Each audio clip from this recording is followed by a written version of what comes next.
بسم الله الرحمن الرحيم.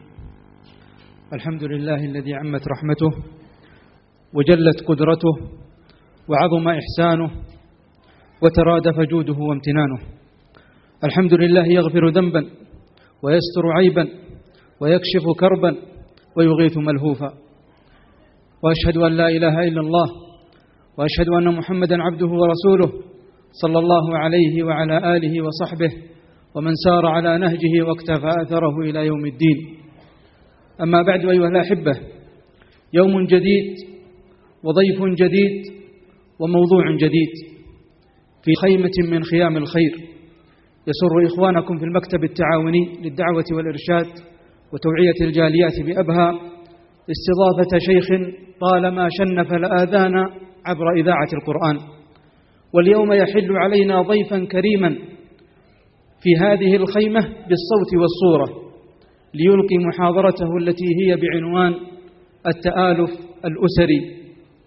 ضيفنا هو أبو عبد الرحمن الدكتور غازي بن عبد العزيز الشمري، رئيس التكافل الأسري في أمارة المنطقة الشرقية، والمشرف على موقع تصافين الأسري الذي نفع الله به كثيرا، فيه العديد من النوافذ التي تهتم بالأسرة وشؤونها، وقد صدر له العديد من الإصدارات والكتب، منها الكتاب الذي عنون له شيخنا بعنوان تصافينا،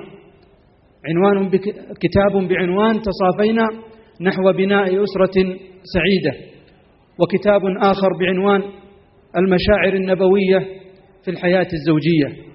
وقريبا بإذن الله سيصدر لضيفنا كواليس أسرية. أدعو القوس لباريها والمجال لشيخنا حفظه الله ليتحفنا بما يفتح الله عليه. أسأل الله أن ينفعنا وإياه بما نقول ونسمع، وأن يجعلنا من الذين يستمعون القول فيتبعون أحسنه. وحياكم الله جميعا، وحيا الله شيخنا باسمكم جميعا، والحمد لله رب العالمين. بسم الله الرحمن الرحيم. الحمد لله الذي خلقنا وهدانا ورزقنا واجتبانا واختارنا واصطفانا، ومن كل ما سألناه منحنا وأعطانا فضلا منه ونعمة وامتنانا. وأشهد أن لا إله إلا الله أنزل علينا قرآنا هدى للناس وبيانا، وأشهد أن محمدا عبده ورسوله أفضل الأمة إيمانا وأحسنهم تعاملا وأخلاقا، صلى الله عليه وعلى آله وأصحابه الذين كانوا بنعمة الله إخوانا وعلى السنة أعوانا. وبعد، فسلام الله عليكم ورحمته وبركاته. طبتم وطاب مساؤكم وتبوأتم من الجنة منزلا، وحيا الله هذه الوجوه الطيبة، حيا الله أهل أبها البهية، أهل الكرم والجود، أهل السخاء والعطاء. أهلا بأحبابي وإخواني، ومع إن شاء الله لقاء متجدد بكم كما قال المقدم التآلف الأسري. لكن قبل أن أبدأ بالموضوع، كان من عادة نبيكم صلى الله عليه وسلم يا أحبابي وإخواني، وإن شاء الله عز وجل أنا طلبت من الإخوة المنظمين يوفرون بعض الجوائز، وإن شاء الله في نهاية اللقاء سنسألكم بعض الأسئلة سواء أثناء اللقاء أو بعد اللقاء، والذي يجيب ونرى منه الفهم للمحاضرة سيحصل على الجائزة القيمة. أحبابي وإخواني، نبيكم صلى الله عليه وسلم كان من عادته إذا زار قوما أو زار رجلا وأكرم نبيكم صلى الله عليه وسلم، بالعادة أن الرسول يكرمه أكثر من الكرم الذي أكرم نبيكم. زار أعرابي، فلما انتهى من زيارة هذا الأعرابي وتخيل وتأملوا هذا الموقف، قال الرسول له: يا أعرابي تمن أطلب. يعني تخيل الآن الرسول صلى الله عليه وسلم يقول لك أطلب، تمن، ما الذي ترغبه؟ فرصة ما تعوض. تدرون ما هو طلب هذا الأعرابي؟ قال: يعني يا رسول الله أي شيء أطلبه يوفر لي؟ قال: نعم. قال: إذن أنا أطلب شاة، ناقة أرتحلها، وشياه يحلبها أهلي. الرسول قال: أو غير ذلك يا أعرابي؟ يعني هذا الشيء مقدور عليه، لكن في شيء أعظم من ذلك تريده؟ قال: لا فقط يا رسول الله، ناقة أرتحلها وشياه يحلبها أهلي. قال له الرسول: أعجزت يا أعرابي أن تكون مثل عجوز بني إسرائيل؟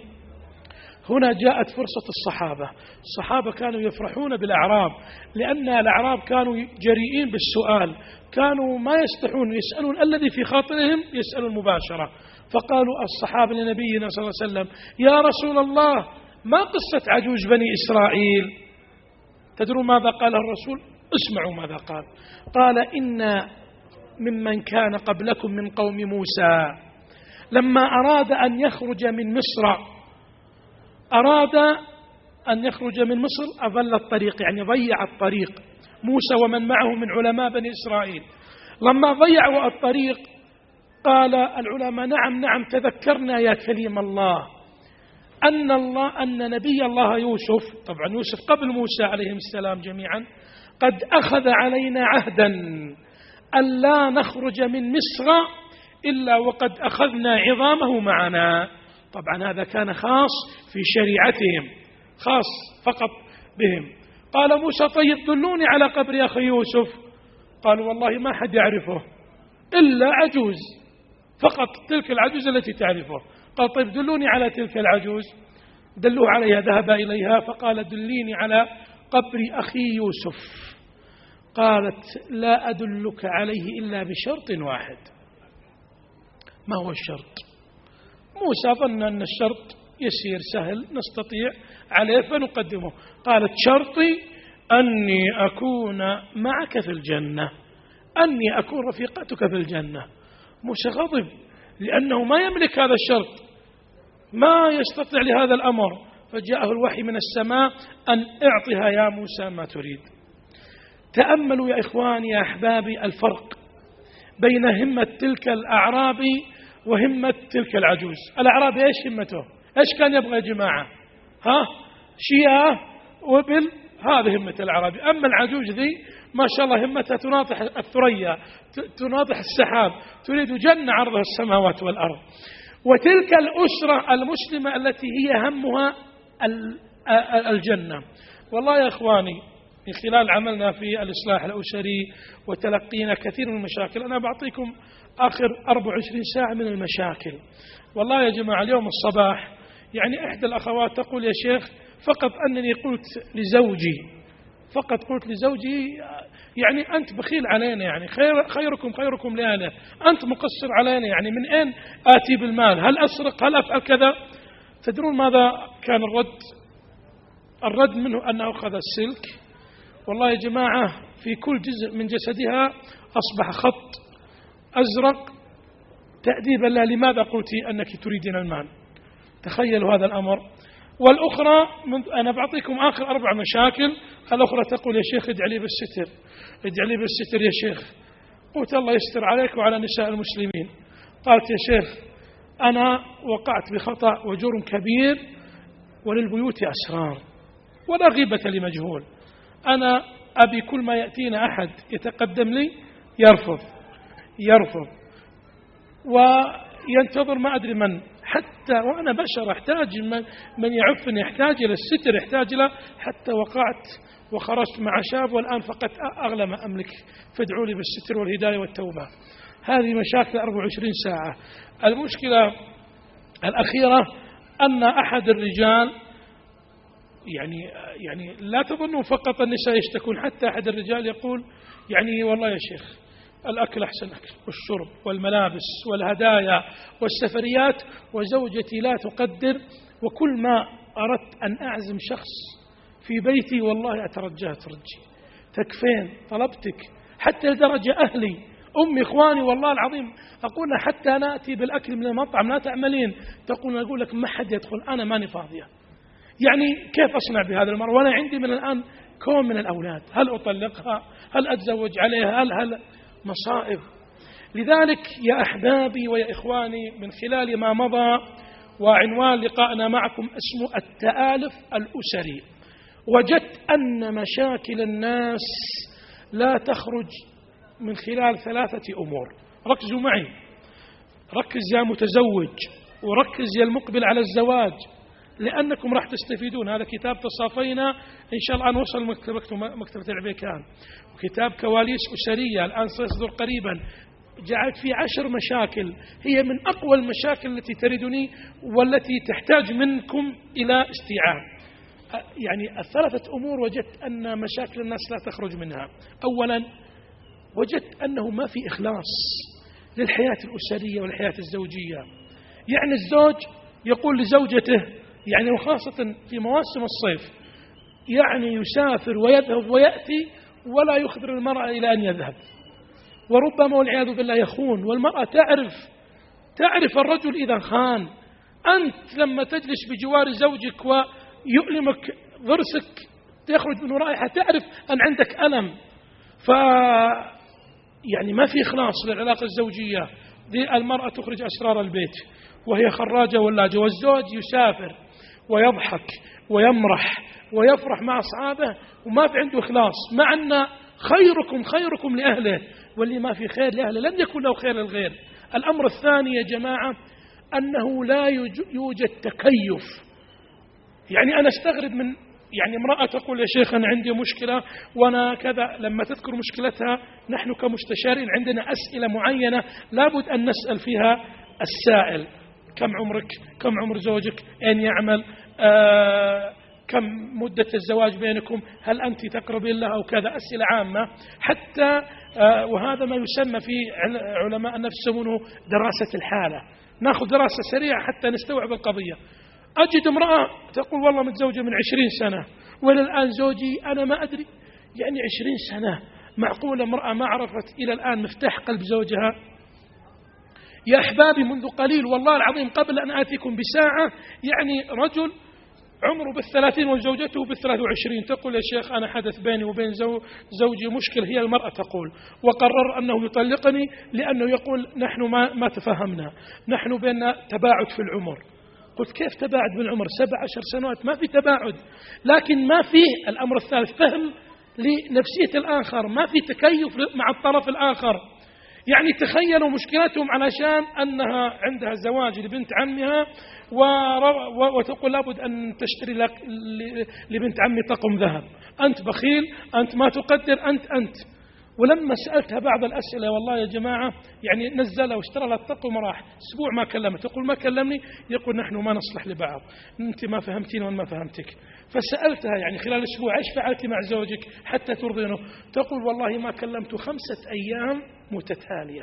تخيلوا 5 أيام ما كلمته، ثم باليوم السادس عرفت أنه سيذهب إلى مصر عن طريق والدته لأنه يسكن في جدة.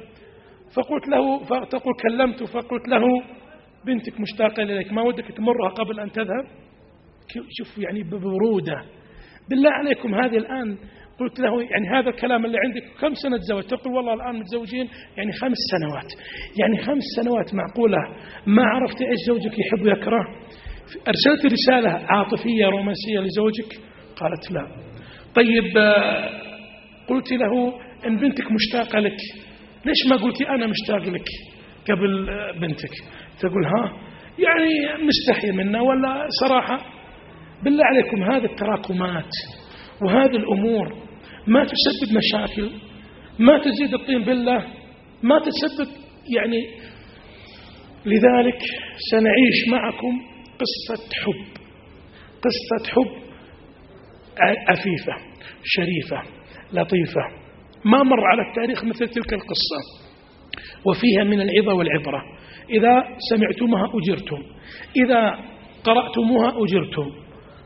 مو بحب قيس وليلى ولا حب عنتر وعبلة ولا حب آخر، لا، حب صادق. تبون تسمعون قصة الحب ولا لا؟ نبغى نعيش قصة حب لطيفة عفيفة حتى نربطها بالواقع. تدرون قصة من؟ قصة حب النبي صلى الله عليه وسلم مع عائشة. نبغى نطبقها على الواقع ونسوي لها دراسة نقدية جميلة. جاءت خولة بنت حكيم قالت يا رسول الله لما ماتت خديجة ألا تتزوج؟ قال ومن؟ قالت بكرا أو ثيبا. قال الرسول ومن البكر ومن الثيب؟ قالت البكر عائشة. والثيب من؟ قالت الثيب سودة بن زمعة. قال إيك خير يمضيه الله. فذهبت خولة بنت حكيم إلى من يا أحبابي؟ إلى بيت أبي بكر، فجاءت إلى أم عائشة واسمها أم رومان، فقالت يا أم رومان يا أم رومان ما الخير الذي أدخله الله عليكم؟ الرسول صلى الله عليه وسلم يطلب بنيتكم له. بدأت أولى تلك المشكلات. ولذلك لا تظنون أن الحياة الأسرية ستمشي هكذا، سواء الشباب المقبلين أو الشابات أو الإخوان أو المتزوجين، لا بد في عقبات، ممكن ترد، ممكن تطرد، ممكن يقول لك الأب نعم منين أتيت بالرقم أنت تعرفنا، تأتيك عدة عقبات. لكن نستفيد من هذا الدرس القادم لما قالت أم رومان لكن أبا بكر قد أعطى ابن المطعم بن عدي، يعني أعطى عائشة لولده. بدت أولى المشكلات، فذهب أبو بكر رضي الله تعالى عنه إلى المطعم بن عدي، قال ما تقول في أمر تلك الجارية؟ هل تريدها لولدك؟ تدرون ماذا كان رد هذا الرجل الكافر؟ قال اسأل هذا. يقصد من؟ يقصد زوجته. يعني الأمور عند النسوان، يعني يا أحبابنا إذا بغيتوا تزوجون ضبطوا أموركم مع الحريم، إذا الحريم وافق وترى الرجال إن شاء الله سهلين ويسرين، الأمور عند وزارة الداخلية. فجاء أبو بكر فقال ما تقولين في أمر تلك الجارية؟ قالت لعلنا إن زوجناها ولدنا تدخل في دينكم، يعني في الإسلام، لا نريدها. فنظر أبو بكر إلى المطعم بن عدي قال ما تقول؟ قال أقول ما سمعت، يعني الكلام كلام المعزبة، انتهى الأمر. حتى تعرفون يا جماعة ترى الكلام كلام نسوان نول، لا تزعلونه. الشاهد جاء أبو بكر وقال لخولة قولي لرسول الله يأتي. فتقول عائشة خطبني الرسول وأنا بنت 6 سنين، ودخل علي أنا وأنا بنت 9 سنين، وكنت على أرجوحة ألعب أنا وبنيات من بنات الأنصار على ألعاب الأطفال هذه. فلما كنت ألعب نادتني أمي أم رومان فقالت يا عايش يا عايش، تقول فأتيت أركض أجري حتى انقطع نفسي، فقلت ما تريدين؟ تقول فأخذتني من جمة شعري فأدخلتني إلى حجرة. طبعا الحجرة هذه فيها مجموعة من النساء تقوم عليهن أسماء بنت يزيد الأنصارية، الكوافيرة والصالونة والنقاشة والعلوم اللي أنتم خابرين. تقول فأدخلوني فزينوني وزيتوا رأسي وجهزوني لرسولنا صلى الله عليه وسلم نحو الظهيرة. عروسهم أول يا أحبابي كانت الصباح. احنا ودنا في المملكة العربية السعودية نسمع عرس الصباح وبعد الظهر يدخل العريس على عروسه. أنا ما أدري أنتم في هذا متى عندكم الزواجات. أنا أذكر مرة واحد في جدة الله يجزاه خير عزمنا فتعنينا إن الشرقية نظن عروس جدة زينا يعني بعد العشاء، فدخلت الساعة 9:30 وأنا خايف ومسرع إلا الصالة مقفلة ما في أحد. اتصلت على العريس قلت يا حبيبي أنت إيش صارتكم؟ قال اسمع كذا. قلت أنا فيها بس ما في أحد. قال يا حبيبي العريس يبدأ الساعة 2:30 الفجر وين أنت جايبت؟ فأدخلوها نحو الظهيرة على الرسول صلى الله عليه وسلم. تقول فلما أدخلوني فجلست بجوار النبي صلى الله عليه وسلم، فأتي لنبينا صلى الله عليه وسلم بقدح لبن فشرب منه فناولني إياه فطأطأت رأسي مستحيا. الأدب، وهذا الذي نريده من بناتنا. الآن بعض البنات يوم عرسها تصيح. أنا مرات بعض الأخوات لما يكلمون يبغون يتزوجون أمي تقول عيبة العيبة. حنا أول لما يقولون تبغون تتزوجين نصرع ويكب علينا الماء. الآن الآن عائشة مستحي وتطأطأ رأسها. بعض المعاريس تقص الكيكة وبعض الدول ترقص معه وتفرفش وتضحك وتوزع ابتسامات. عائشة استحت وطأطأت رأسها. فلما طأطأت رأسها قالت لها أسماء خذ اللبن من يد نبينا صلى الله عليه وسلم. تقول فأخذت فشربت منه عائشة. فقال رسول ناوليه صويحباتك. فقالت أسماء لا يا رسول الله نريده من يدك أنت، يبغون البركة. فشرب الرسول منه فأخذته أسماء وصارت تضع شفتيها على الموضع الذي شرب منه النبي صلى الله عليه وسلم. تريد البركة، تريد الخير، تريد السنة. بعد ذلك الرسول قال ناولي صويحباتك. قلنا يا رسول الله لا نريد. فقال الرسول لا تجمعنا كذبا وجوعا، فشربن.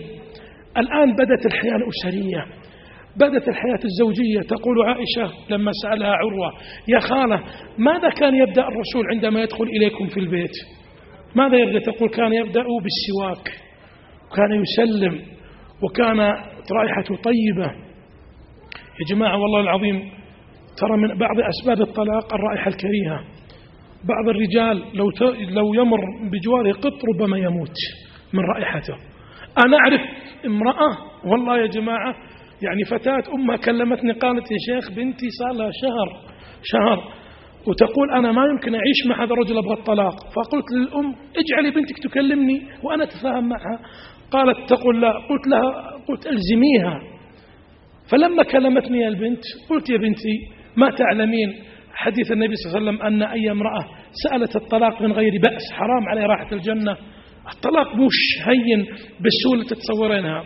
فسكتت. قلت طيب ما السبب ما السر؟ ما كانت تخبرني شيئا.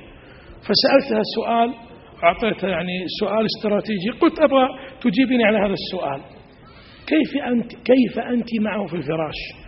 مسألة العلاقة العاطفة والفراش هذا مهمة. الرسول خلع يعني أم جميل خلعت زوجها أبو محمد وهو من المبشرين في الجنة ثابت بن قيس بن شماس، كان عنده مشكلة معينة. فالشاهد لما سألت بكت. تدروا ما هو السر طلع والمشكلة؟ قالت يا شيخ رائحة فمه كريهة، أنا من تزوجت معه منذ شهر ما استمتعت معه. طيب قلت لها يعني قالت طيب اخبريه قولي له. قالت لا والله الطلاق أهون عندي من أن أقول رائحة فمك كريهة. سبحان الله. فأعطيتها خطة برازيلية 4-4-2 ناجحة ما يحتاج. تدروا ما هي الخطة؟ قلت لها يا أختي اذهبي معه للصيدلية، وانت رايح للصيدلية مع زوجك اشتري سيجنال واشتري وش ذا بنكهة الزعتر وذا بنكهة الليمون، قول ايش رايك ايهما افضل ذا ولا ذا؟ ثم بعد ذلك ايش رايك تاخذ الكبير والصغير ذا كم يكفينا؟ انت كم تتوقع تخلصه وانا كم نخلصه ونبدا حياتنا. بعد شهر بعدما فعلت هذه الخطة اتصلت علي الفتاة قلت نطلق؟ قالت الله يجزاك خير. لا والله رضيت بيض الله وجهك. خلاص زانت العلوم. لذلك يا أحبابي لا نستهين. الإنسان يعني نحن في زمان توفرت فيه جميع الأشياء الطيبة. نبيكم صلى الله عليه وسلم كان له سكة يعني قرصة صغيرة يرى وميص الطين من مفرق رأسه. يعني أرجوكم يعني نحترم مثل ما نريد من المرأة أنها يا رجال تلبس وتتزين وتتعطر. مطلوب منك أنك تلبس وتتزين وتتعطر ويكون هندامك طيب. ثم يا أحبابي وإخواني لا تظنون أن الحياة تكون على وتيرة واحدة. يعني مع أن بيت محمد صلى الله عليه وسلم أفضل البيوت ألا كان فيه المشاكل وفيها البلايا. تخيل الرسول يطرد من بيته ويغلق الباب في وجهه وينام في المسجد شهرا كاملا، والرسول صلى الله عليه وسلم ترفع صوته عليه عائشة مع أنه أفضل بيت فيها الحب والرومانسية. يدخل أبو بكر فيجد عائشة ترفع صوتها على النبي صلى الله عليه وسلم كما في مسند أحمد. فلما يرى الرسول أبو بكر يستبشر يا عائشة قد جاء والدك. من يتكلم؟ أنا وأنت. تقول لا أنت ابد لكن لا تقول إلا حقا. فغضب أبو بكر فجاء ولطمها يا بنت أم رومان. رجع لأمها المسكينة. حنا أي مشكلة نحطها بتربية حريم أنت تربية نسوان. تقولين عن رسول الله كذا وهل يقول الرسول إلا الحق؟ فخرج من أنفها دم فاختبأت خلف النبي صلى الله عليه وسلم. الرسول غضب على أبي بكر يا أبا بكر ما جئنا بك لأجل ذلك. فبعد ذلك أخذ الرسول يراضيها ويلاطفها. عندما خرج أبو بكر فيقول الرسول أرأيت كيف حلت بينك وبين الرجل؟ يعني كيف دافعت عنك؟ فهدأت نفسها وضحكت. فدخل أبو بكر بعد ذلك بعدما استأذن فقال أشركاني بسلمكم كما أشركتماني في حربكم. الشاهد انظر إلى هذه المشكلة. ثم يا أحبابي المشاكل كثيرة ترى في حياة بيت النبي صلى الله عليه وسلم. يعني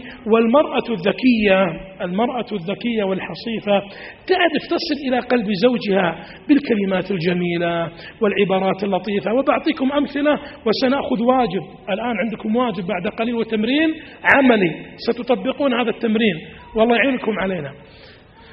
في صحيح البخاري خرج الرسول صلى الله عليه وسلم يا أحبابي مع من خرج. هو بالعادة إذا أراد أن يسافر يأخذ إحدى نساء يقرع بينهم قرعة فيأخذ إما امرأة وامرأتين، فخرج معه ذاك مرة من عائشة وحفصة. العادة آخر الليل وآخر المساء الرسول كان يسمر مع من؟ مع عائشة، وكانت هي على هودجها، وكان يأتي ويتحدث معها كما في صحيح البخاري. فجاء وقال لي، وجاءت حفصة وقالت يا عائشة، شوفوا المرأة الذكية لو بغت تصرف.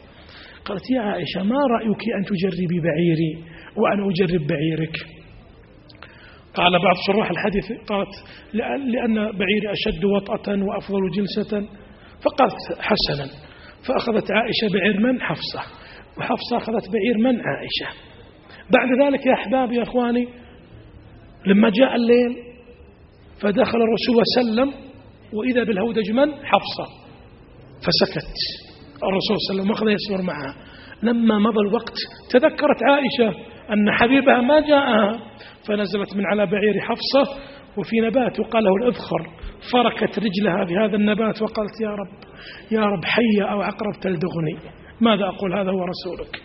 لاحظتم كيف المرأة تصرفت، والمرأة وصلت إلى قلب زوجها أمور من خلالها نستطيع الابتسامة والهدية ورسائل الجوال. لذلك الآن يا أحبابي الواجب والتمرين الذي تطالبون منه، وفي هدية قيمة الآن. نبغى الآن كل واحد منكم يخرج جهاز الجوال، وتخيلوا كيف أن هذه الكلمة الصغيرة التي سأقولها لكم تؤثر. فكم من كلمات تقام بها أسر، تسقط بها أسر، تقام دول، تصبح حروب بين دول بكلمة. فلا نبخل على أنفسنا. بعض الناس يستحي أن يقول الكلمات الجميلة والكلمات كذا، والله العظيم معنى هذا هو الذي كما يقول الشاعر العربي فليسعد النطق إلا مسعد الحال. أعطيكم مثال، أنت تخيل لما تبغى وظيفة من شخص وقالك يا الله ما في شيء، تزعل وتغضب، لكن لو قالك يا ابن الحلال والله أتمنى أن يخدمك وتستاهل كل خير، لكن والله ما أستطيع، اعذرني وعسى الله يرزقك وأنا بدعي لك، لا شك أن الكلمة راح تكون أوقع في نفسه من بخلاف لو قلت له لا كلمة وطردته. لكن أنت ردت هذا الرجل وقلت له كلمة هدأت نفسه. فزوجتك والزوج كذلك أيتها المرأة يحتاج الكلمة الجميلة، يحتاج العبارة الهادئة. فنحتاج منكم الآن كل واحد منكم يا أحبابي أرجوكم لا تكونوا مثل إخواننا. لما ذهبت مع واحد كنا في قبل شهرين في نجران، وكانوا أناس طيبون حفظهم الله النجران، فقلت لهم هذا التمرين نصف ساعة وأنا أحاول فيهم، لين وافق أحدهما ومن شدة فرحه كتب لزوجتي أحبك، قلنا بس اكتب أحبك بس. يا جماعة الرسول كان يسأل من أحب الناس إليك، كان يقول عائشة، ويقول عن خديجة أنا رزقت حبها، كان ينطق هذا الكلام. وقلت الذي يرسل إلى زوجتي كلمة أحبك ثم يأتينا أفضل رد له جائزة قيمة. فأحدهما جزاه الله خير كتب من أهل نجران، يعني بعد مدة كتب أحبك. لما كتب أحبك وجاءنا قال أبشرك يا شيخ جاءنا الرد، قلت تعال، وخرج إلى المنصة. لما جاء الرد لما كتب أحبك تدرون وش الرد؟ هو قلت وش الرد؟ قال مكتوب الرد وأنا أحبك وابشر بالخير. هو قراها كذا ما أدري هو متخيلها في مخي. يوم أخذت الجوال وبقى أقرأها تدرون وش مكتوب؟ قالت سلامات وش السالفة؟ هو ما شافها مسكين من الفرح الظاهر الخوف وتفشل المسكين. والثاني جزاه الله خير مو متعودين الرومانسية بعضهم، كتب أحبك أرسلت له وانت جاي جيب ريالا خبز معك. فبعض المصاب بصدمة نفسية يمكن جلطة تأتي. نبغى أيضا الشباب الغير متزوج يكتب رسالة إلى أمه، إلى أخته، إلى والده. والحقيقة أفضل رسالة تذهب وتأتينا نريد إن شاء الله نكرمه وجائزة قيمة. ها يا أحبابنا، وأنا أولكم سأبدأ. سأرسل رسالة إلى زوجتي أحبك، وإذا إن شاء الله جاءنا رد حنا نعذر لبعضكم إذا زوجته في المطبخ ولا طالعة، لكن أرجوكم يا جماعة نريد أن نتعود على الكلمات. ترى هذه الرسائل الجوال هي من أعظم أسباب التآلف الأسري. يعني نريد أن نستثمر هذا الجهاز يعني. وثانيا أيضا يعني ما أجمل أننا نختار الأسماء الجميلة لزوجاتنا، حتى هذا من أسباب التآلف الأسري. يعني واحد يسمي زوجته نبض قلبي، واحد والله كنت في إحدى البرامج الفضائية جزاهم الله خير، فقلت يا جماعة كان عنواننا الحلقة حتى يبقى الحب. وكنت كل ما أبدأ برنامج أول ما أبدأ كل شيخ زوجي ضربني، زوجي بخيل، والثاني مشاكل في مشاكل. فقلت لازم نبدأ بشيء جدد. فقلنا لهم يا جماعة قبل أن تسألون أنا أسألكم، إيش أنت مسمي زوجتك في الجوال؟ أو إيش ممكن تهدي لزوجتك شيء؟ فواحد جزاه الله خير كتب يعني زوجته قال والله أنا يا شيخ مسمي زوجتي نبض قلبي، والثاني قال أنا مسميتها حب الأول والأخير، والثالث قال مسميها أم فلان، والرابع قال والله يا شيخ أنا مسميها وزارة الداخلية. قلت يا ساتر. وعلى فكرة وزارة الداخلية أذكر أحد الإخوان لما كان بجواري كنا في إحدى المناسبات وإذا بجواله يرن، فلما كان يرن بنغمة أول مرة أسمعها في حياتي. تدرون ما هي النغمة؟ لا ترد لا ترد لا ترد لا ترد لا ترد. قلت من هذه؟ قال هذه زوجتي. قلت يا ساتر. قال حط لها نغمة خاصة إذا دقت لا ترد لا ترد لا ترد لا ترد. قلت وين لا ترد يا أخي؟ فنحتاج يعني الأسماء الجميلة، ترى هذا من أسباب الألفة. أحدهم جزاه الله خير من أهل الحجازة وطرفة قال يا شيخ أنا مسمي زوجتي كاسحة الألغام. قلت ليش مسمي كاسحة الألغام؟ قال يا شيخ أنا الزوج الثالث، الزوج الأول لما جاي بتقدم لها صار له حادث في الطريق ومات، والثاني لما عقد عليها صارت سكتة قلبية. قال وانا الثالث الحمد لله الله فكني فكسحتها فسميتها كاسحة الألغام. فالله يستر يا جماعة. فنحتاج بعض الإخوان الآن يخبرنا إذا جاءه رد، وله جائزة قيمة من الإخوة المنظمين في مهرجان أبها وفقهم الله. نسمع الرسائل والاتصال. نبي كلمة أحبك بس يا جماعة. نبي نشوف الرومانسية في أهل أبها. نبي نشوف الرومانسية يا جماعة. ترى قلت لكم هذا شيء تمرين لكم. ونبيكم صلى الله عليه وسلم كان يقول رزقت حبها، وكان يسأل في مجلس في صحيح مسلم والبخاري يسأله عمرو بن العاص من أحب الناس إليك؟ يقول عائشة. والشباب اللي بيرسلوا أمهاتهم لأخوانهم. تبغى نشوف أيدي؟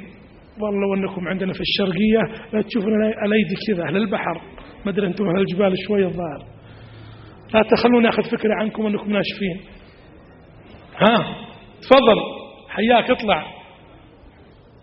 لا أهم شيء شوف الرسالة تكون بعد كيس بصل ولا شيء اقراها لنا به.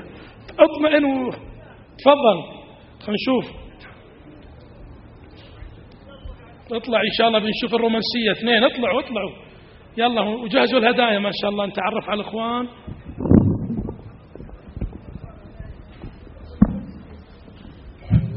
يا مرحبا حياك الله. يا هلا والله حياك الله. نبغى نتعرف على الاسم الكريم. الاسم الكريم فواز العنزي من الكويت. فواز العنزي. عادة الكويت ما يحتاج، مقطعين الرومانسية كثير صح ولا لا؟ يعني هذا مو محسوب عليكم أهل أبها. خلنا نسمع فواز العنزي ايش كتب لزوجته وخلنا نشوف الرد. الكتاب أو شيء. طبعا فواز كتب طبعا جزاه الله خير مسميها في الجوال حبيبتي وأم عيالي، وكتب لها كلمة ايش كتبت؟ أحبك. يا سلام كتب أحبك.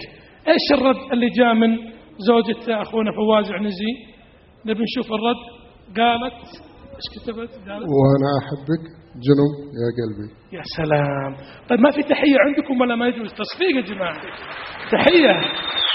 شوف شلون كتب وأنا أحبك جنون يا قلبي. والله تستاهل هدية هذه. لا إن شاء الله خلك على جنب. تعال هذا يمثل أهل أبها إن شاء الله. الاسم الكريم عبد الله الأحمدي خميس مشير. خميس مشير أيضا مو محسوب على أبها، نبغى واحد من أهل أبها. طبعا كلها سوا يعني ولا لا مو كلها سوا، نبغى واحد من أهل أبها. هذا ما يمشي. أنت لا تتصل على زوجتك تقول لها اتصلي صدناك. أنت من اتصلت على من؟ على واحد أكيد. عجيب. طيب تعال نبيك انت حياك الله. خلينا نشوف. يقول زوجتي بدوية لا تعرف تقرأ ولا تكتب، لكن نبغى عن إذنك حبيبنا نبي نشوف هذا العم الكريم اللي جانا ونشوف ما شاء الله علينا. والله بدت جوالات ترن ما شاء الله. السلام يلا حيهم يا مرحبا. طيب أول شيء طالع الكاميرا علشان تشوفكم العيال ونبغى تعرف باسمك. اسمي حمود عتيق محمد الشهراني. ونعم والله. من الروضان السليم. ونعم. الآن ما أرسلت للمعزبة رسالة حلوة؟ والله أنا برضه ما أعرف أكتب، لكن كتب لي الولد ذاك ويقول ما يعرف، وحتى لو جات هالرسالة ما هي برادة، ما هي بعارف تنتقرأ ولا شيء. أفراد العلم.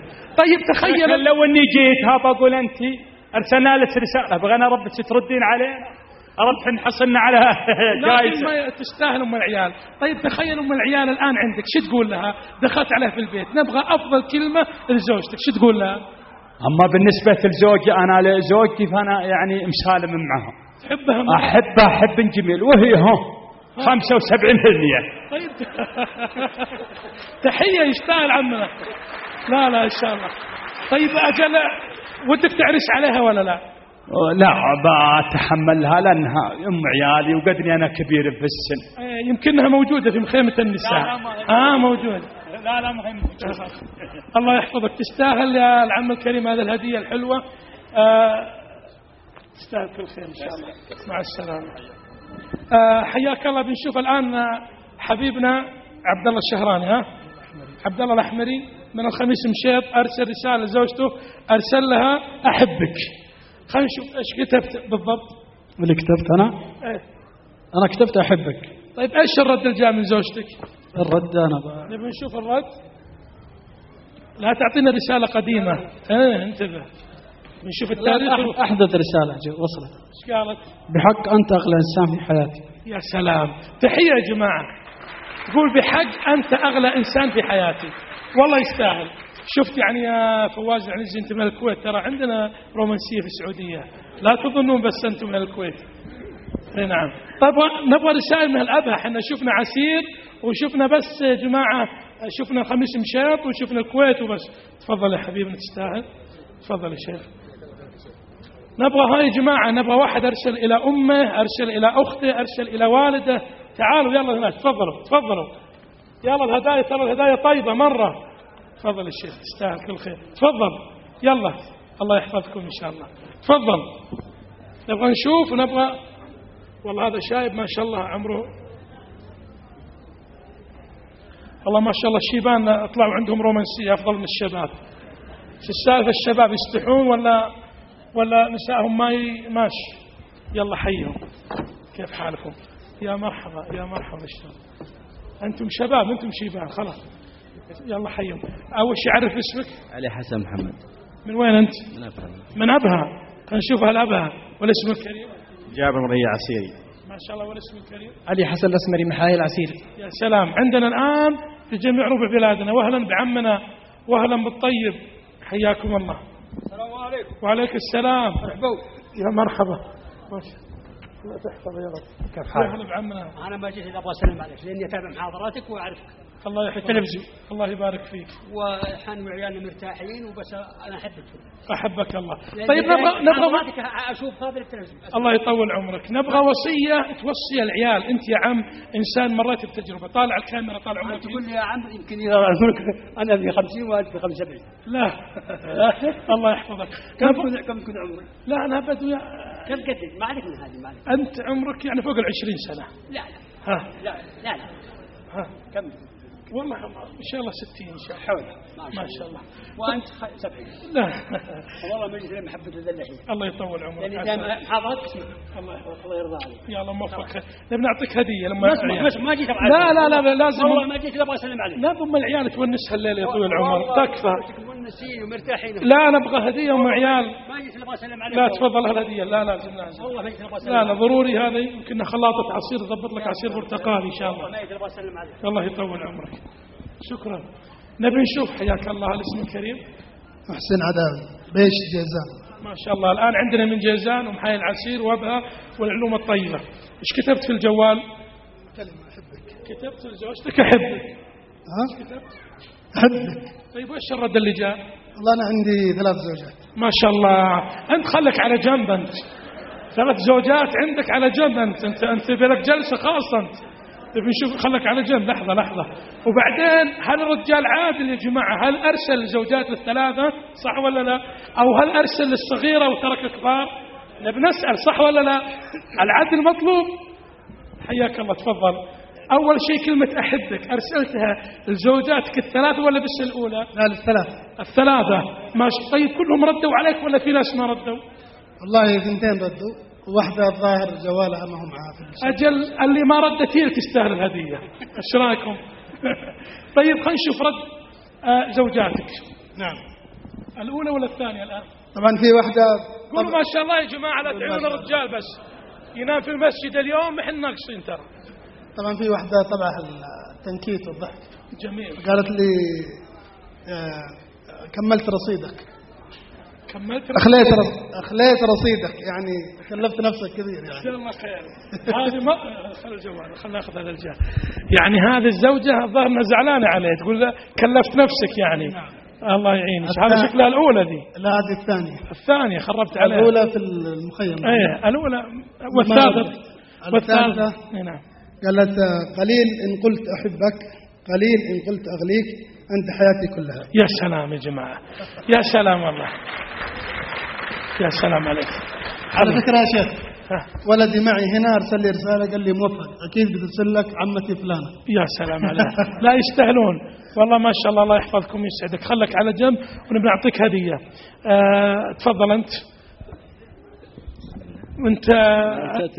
أنت معدد ولا واحدة وناوي تعدد؟ لا ما. حين جميل. انتبه لا تجلس مع أبو محمد أنت. أنا أرسلت أحبك، جتني أنا أكثر يا كل العالم. يا سلام، أنا أكثر يا كل العالم. تحية والله تستاهل كل خير. ونبي نشوف الطيب الحبيب إيش أرسل. تفضل. أنت طبعا معدد ولا واحدة؟ لا واحدة. والله أنت خربتها. لا أنت بطل العالم، أنت عضلات. كتبتها أحبك. شفت لبس النظارات. العلوم متعبة. أيوة. أنا أموت فيك. يا سلام والله ما شاء الله يا جماعة. هالشيبان الرومانسية يعني مضبوطة عندهم. مسميها الغالية. يا سلام ومسميها الغالية. الله يغلي أيامك يا طويل العمر. يا سلام. لا ما يحتاج، مصدقينك ما شاء الله. تستاهلون اليوم إن شاء الله. اليوم ليلتكم راح تكون حلوة مع الهدايا الحلوة إن شاء الله. نبي نعطيك لمبة حمراء إن شاء الله. الظهر ذي هذا الضوء الأحمر إن شاء الله تستاهل أنت. تفضل طال عمرك، تستاهل كل خير. نبي نشوف الطيب. تفضل أول شيء تفضل. ايش كتبت أنت؟ أحبك. يا سلام. شوف كلمة أحبك كيف سوت أثر في البيت. ايش ردت زوجتك؟ مسميها أولا هلا وغلا. يا سلام. وردت اشتقنا لأعز الناس، الله لا يحرمني منك. يا سلام يا سلام والله يا جماعة، يعني أشياء لطيفة وجميلة وتستاهل كل خير يا طويل العمر. هذه هدية لك تستاهل كل خير، وهذه هدية أيضا. أنت نعطيك 4 هدايا لزوجاتك كلهم تستاهلون. تفضل يا طويل العمر. وهذه هدية للزوجة الأولى، وهذه هدية للزوجة الثانية ما شاء الله عليه، وهذه هدية للزوجة الثالثة تبارك الرحمن، وهذه هدية إذا بغيت تتزوج رابعة إن شاء الله. خلها على جنب. الله يحفظك إن شاء الله. ما أدري عاد زوجتك إن كانت تشوفنا الحين توهقنا. لا. إذن أيها الأحباب والأكارم، يعني قبل نهاية هذا اللقاء حتى نحقق التآلف الأسري لا نستهين بأشياء. أولا نقرأ سيرة محمد صلى الله عليه وسلم، نتعود على الكلمات الجميلة. الرسول كان يقول يا عايش، كان يقول يا حميراء، لأن عائشة كانت بيضاء فيها شيء من الحمرة. يعني كانت زوجتك سمراء شو تقول لها؟ يا سميراء. لو كانت زرقاء يا زريقاء. لو كانت صفراء يا صفيراء. هذه الأشياء الجميلة. أيضا ترى ليس عيبا أن الرجل والمرأة يخرجان إلى البر، إلى السوق، إلى المطعم. إلى أن أذكر واحد كلمني من منطقة القصيم حرسها الله، كنت عندهم قبل فترة، فقال يا شيخ أنا مشغل الجوال على السبيكر وزوجتي تسمعني، ما حكم الذهاب مع الزوجة إلى الحديقة العامة. قلت إيش؟ قال ما حكم أن أخرج أنا وزوجتي إلى المنتزه والحديقة العامة؟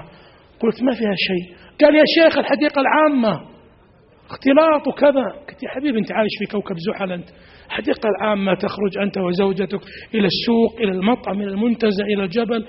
نبيك صلى الله عليه وسلم في صحيح مسلم يدعوه جاره فارسي كان يصنع المرق، فيقول الرسول لا آتي حتى تأتي هذه معي، يعني هو عائشة، حتى يوافق الفارسي ويخرج الرسول. تقول عائشة فصرنا نتدافع حتى أقول دعني أخرج. فهذه من الأسباب التي تزيد من التآلف. أيضا يا أحبابي نتعود على الكلمات. الرابعا، ترى أنا تعجب لما أذهب إلى المستشفى، أذهب إلى المطار، أذهب إلى السوق، أجد المرأة تمشي إما في الخلف والزوج في الأمام أو العكس. ترى ليس عيبا أن يكون الزوج وزوجة بجوار بعض، ترى هذه من الأشياء اللطيفة. يعني ليش الزوج يمشي من الأمام وهي تمشي من الخلف؟ لا، نكون بجوار بعض. هذه أشياء تذيب الحقد والضغائن والجليد الراسخ في قلوبنا.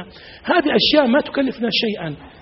ما أجمل أن يأتي الزوج من العمل ويجد تلك المرأة التي تستقبله ببشاشة مشرقة وعبارات جميلة، هلا بعيوني، هلا بحبيبي، هلا بقلبي، وما تطلبه شيء أبدا قبل أن يعني يرتاح ويتكلم. ما أجمل أيضا أن الزوج يوافق للمرأة على شيء قد منعه إياها منذ وقت، بعد شهر كان منعها من شيء معين تشتريه أو تذهب إليه، فيأتيها فجأة ويقول ترى أنا موافق على الأمر القديم. هذا ترى من الأشياء التي تزيد من الألفة. ما أجمل أن الرجل يحترم أهل المرأة، ما أجمل أن المرأة تحترم أهل الزوج ونحو ذلك. من زيادة الألفة، أنا أعلم أن بعض الأخوات الكريمات ربما تبتلى بعمة أو خالة يعني حشرية، فأنت يا أيتها الكريمة يا بنتي أنت غدا ستصبحين عجوز كبيرة مثلها، فستصابين مثل ما أصيبت هي، تظن أنها كبرت هذا الولد وإما أن يكون ولدها الوحيد وأنت أخذتيه. ثانيا أنت يا أختي لا تحاولين، وأنا أيضا أحمل الزوج والرجل أي مشكلة تحدث بين الأم والزوجة، لأن هو لابد أن يكون الفيصل في هذا الأمر. فإذا اشترى لك زوجك جوال بلاك بيري ب2000 ريال أو اشترى لك ثوب ب2500، لا تأتي وتقول يا خالة ترى اشترى لي فلان حبيبي جوال كذا. على طول العجوز جلطة وسكتة قلبية ممكن يحدث لها، وتحدث مصيبة لا تحمد عقباها. يعني لا تخبريها بالشرايا التي اشتريها، ولا تقول والله اليوم رحنا المطعم حرفي رخيها، ولا مطعم البيت اللبناني عندكم في أبها، ولا مطعم ستيك هاوس. العجوز مش ستيك هاوس، ما تعرف هذه الأمور. فلذلك لا نحاول. أيضا اكسبيها بأنك تقدم لها هدية، أنك تدعي لها، أيضا تعاملينها كأمك. الزوج أنت حاول أن تقرب وجهات النظر حتى يحدث التآلف. الحقيقة الكلام يطول وليطول في الأسرة، لكن أخيرا أقول يا أحبابي يا إخواني لابد أن تعلموا أن الله قد يدخلكم الجنة من باب الأسرة. لا تظنون أن الجنة فقط بالصلاة والصدقة والصيام، هذا صح شيء عظيمة ولا نستهين بها، لكن صدقني عندما تحترم أهلك، عندما تقدر أهلك، عندما المرأة تصبر على زوجها، هو باب من أبواب الجنة. أليس النبي صلى الله عليه وسلم قال في الحديث الذي صححه السيوطي: الرجل إذا نظر إلى امرأته والمرأة نظرت إلى زوجها نظر الله إليهم نظرة رحمة، وإذا وضع الرجل يده بيد زوجه تساقطت الذنوب من بين الأصابع. ما أجمل تلك العلاقة الزوجية، العلاقة الأسرية، علاقة عميقة الجذور وطيدة الأركان بعيدة الأغوار. هن لباس لكم وأنتم لباس لهن. ألصق شيء لك ما هو يا عبد الله؟ هو ثوبك، هي زوجتك. ألصق شيء لك يا أمة الله هو ثوبك، هذا هو زوجك. لذلك لتسكنوا إليها. السكن بالمودة بالحب والاحترام والتقدير والألفة. لا ننظر إلى من هو أعلى منا. يا أختي الكريمة ابتعدي عن المقارنة، ابتعدي عن التخيلات، ابتعدي عن أشياء كثيرة، واحمدي ربك إذا رزقك الله بزوج يصلي لا يشرب الخمر، بزوج لا يعاكس، بزوج عندك منه أولاد، بزوج لك بيت، عندكم سيارة، عندك شغالة، أشياء كثيرة عند نسائنا، ومع ذلك تريد أن تصيف في جزر هاواي، وتريد أن تذهب إلى جزر الكناري، والزوج يريد امرأة مثل الفنانة فلانة والراقصة علانة، ولذلك عندكم نساء عفيفات طاهرات، لكن ما سمعنا كلمة الحمد لله. والله كم من رجال انحرفوا، كم من رجال عرفوا من حرفوا لما طلقوا نساءهم، وكم من نساء انحرفن لما تطلقن واستهن في بيوتهن. لذلك لابد يا أحباب يا إخواني أن نقدس تلك العلاقة الزوجية، العلاقة الأسرية، حتى ما يبقى لنا مثل ما قال أحمد بن حنبل لما ماتت زوجته أم عبد الله، يقول والله ما اختلفت معها منذ 40 سنة وما سمعت منها كلمة لا أبدا.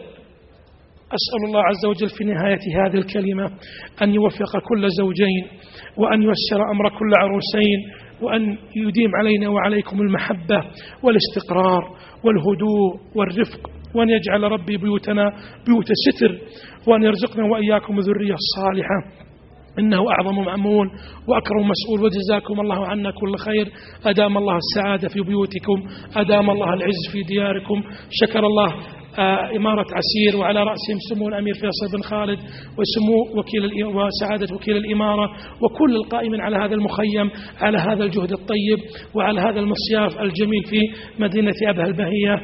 وإلى لقاء قادم إن شاء الله، وصلى الله على نبينا محمد، والسلام عليكم ورحمة الله.